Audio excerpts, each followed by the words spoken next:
U tartibni saqlashga qasamyod qilgandi, lekin dunyo o'zgargan edi, qoidalar ham yo'qoldi.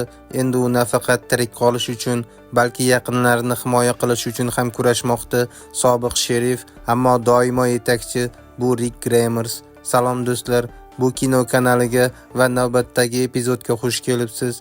Qonunsizlik hukm surgan olamda Rick hayot va o'lim o'rtasida murosasiz jang qilmoqda. Har bir qarori yangi xavf yoki yangi umidga yetaklaydi. Do'stlar, filmni tahlil qilishda davom etamiz. Boshladik. Oldingi epizodda Rickning jamoasi Neganning qarorgohiga hujum boshlagandi. Ular hammasini yashirincha hal qilishni umid qilishgan, ammo baribir fosh bo'lishdi va signalizatsiya baland ovozda yangradi. Tashqarida kuzatuvda bo'lgan Carol va Maggie signalni eshitib boshqalarga yordam berish uchun shoshilishdi. Biroq Carol Maggie'ni to'xtatdi, chunki u homilador ayolning hayotini xavf ostiga qo'yishni istamasdi. Ikki ayol bahslashayotgan paytda Carol qurolni ko'tardi va shu payt Maggie uning nigohida nimadir borligini sezdi. U ortiga o'girilib qaraganida ularga o'q uzmoqchi bo'lgan erkakni ko'rdi. Carol tezda nishonni o'zgartirib, erkakning qo'liga o'q uzdi. U endi odam o'ldirishni xohlamasdi. Maggie oldinga borib, erkakni o'ldirmoqchi bo'ldi, lekin Carol uni to'xtatdi va boshqa xavf yuzaga kelishi mumkinligini aytdi. Maggie'ga ketishni maslahat berdi. Maggie ortiga burilganida esa 3 ta notanish ayolni ko'rdi. Ular sezdirmasdan kelib, Maggie va Carolga qurollarini tashlashni buyurdilar.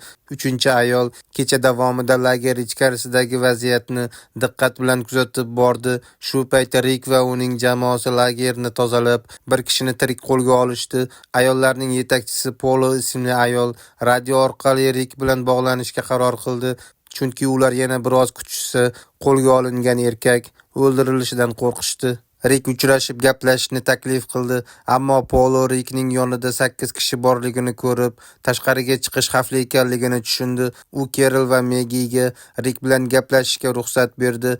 Rick darhol ayri boshlashni taklif qildi. Ularni qo'yib yuborish evaziga qo'lga olingan odamni hayotini saqlab qolish.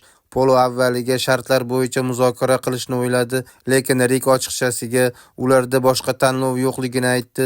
Aks holda ular allaqachon harakatga o'tgan bo'lishardi.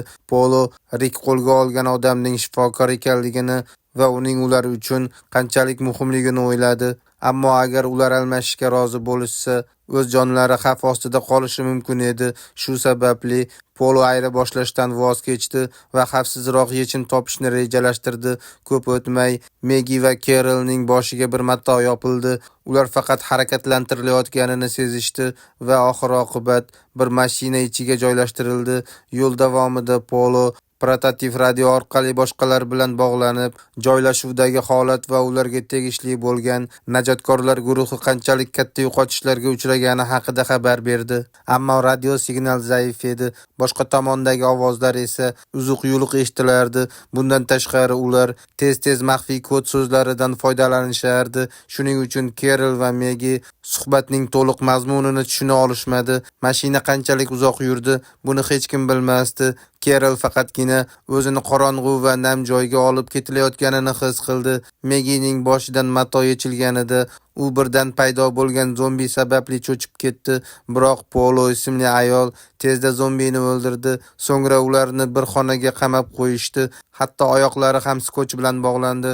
Polo Carol va Maggie'ga qochishga urinmaslikni uqtirdi.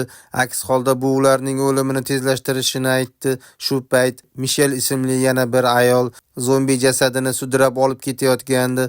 Carol esa ataylab yoki beixtiyor oyog'ini joyida qoldirdi. Hech kim sezmagan holda oyog'idan marjonning ipi osilib turardi. Shu payt tashqaridan yordam so'ragan ovozlar eshitildi. Ehtimol kimdir zombi hujumiga uchragan edi. Polo majburan tashqariga chiqib, vaziyatni tekshirishga majbur bo'ldi. Ular chiqib ketgach, Maggie devorga ishqalanib, skochni yirtib tashlashga harakat qildi. Carol esa o'ziga tegishli bo'lgan marjonni olib cho'ntagiga yashirdi. Bu ibodat uchun ishlatiladigan xoch edi va u kelajakda asqotishi mumkin deb umid qildi. Shu payt tashqaridan oyoq tovushlari eshitildi. Maggie darhol o'z joyiga qaytib, hech narsa bo'lmagandek ko'rinishga harakat qildi. Endi esa Carol spektakl qo'yish kerak edi. U shunday ishonarli o'ynadiki, hatto Maggie ham Kerol haqiqatdan nafas ololmayotgan bo'lishi mumkin deb o'ylab qoldi. Biroq guruh ichkariga kirganida ular darhol Kerolni payqamadi. Ular jarohatlangan odamni ichkariga olib kirib, uning yaralangan qo'lidan qon ketishini to'xtatish uchun arqon bog'lashdi. Megi esa iztirob bilan baqirishda davom etdi. Polo sabrsizlanib, Megining og'zidagi matoni yechib tashladi. Polo boshini burib qaraganida Kerol haqiqatdan ham nafas olish uchun qiynalayotganini va ko'zlarida yosh to'lganini ko'rdi. Semiz ayol Kerolning qo'rqoqligini masxara qilib, uning ustidan kuldi va arqonlarni yechib tashladi. Mishel ham yaqinlashdi va Kerolning zaifligini ko'rib hayron bo'ldi. Qanday qilib u shu paytgacha tirik qolgan? Kerol esa sukut saqlab, cho'ntagidan nimadir olishga urinishda davom etdi. Semiz ayolning qiziqishi ortib, nihoyat o'sha narsani o'zi tortib oldi. Kerol esa uni qo'liga mahkam qisdi. Go'yo undan taskin va himoya topgandek edi. Bu esa guruh a'zolarining masxarasi va mensimasligini yanada kuchaytirdi. Kerolning aktyorlik mahorati Megini ham hayratga soldi. Polo Kerolga yaqinlashib, unga tikilib qaradi va u nimadan bunchalik qo'rqayotganini so'radi. Kerol esa jim qoldi. Sadoqatli dindorga o'xshab ko'rinishga harakat qildi.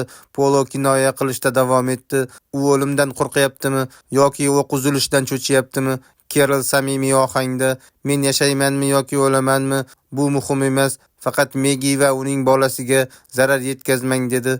U bu so'zlarni ayollarni yumshatish va Megiga nisbatan rahm-shafqat uyg'otish maqsadida aytdi va haqiqatdan ham bu taktika o'z natijasini berdi.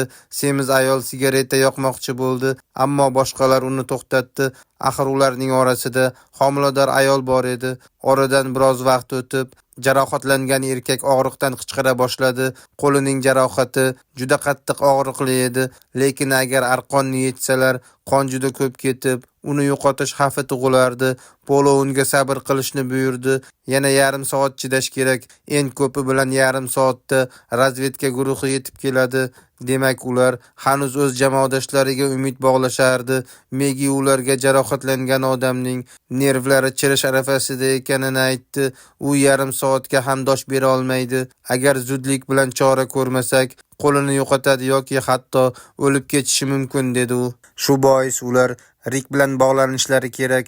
Axir Rik qo'lga olgan odam jarohatlar bilan ishlashda mohir edi, ammo Polo ehtiyotkorlik bilan harakat qilishni xohladi va razvedka guruhi yetib kelgunicha kutishga qaror qildi.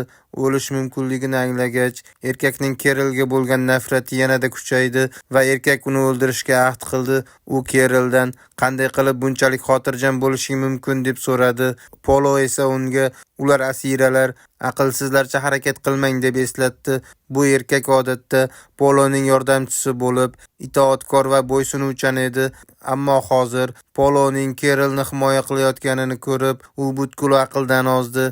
Birdaniga u o'ziga zarar yetkaza boshladi. Bu esa atrofdagilarni hayratga soldi, ammo baribir bu ularning ichki masalasi edi. Polo unga yordam berish uchun yaqinlashganida erkak uni tarsaki bilan urib, bir chetga uloqtirdi. So'ngra Kerolga qahr bilan tikildi. Megi darhol aralashib erkakni yiqitdi, biroq u tezda o'ziga kelib, Megining sochidan mahkam ushladi. Kerol yonida iltijo qila boshladi, chunki u Megiga zarar yetkazishdan qo'rqardi. Axir u homilador edi, lekin Megi ham zaif emasdi. U bor kuchi bilan erkakka zarba berdi. Kerol esa erkakning oyog'idan mahkam ushladi. Bunga battar g'azablangan erkak uni tepib mushlasha boshladi va butun g'azabini Keroldan chiqarayotgandi.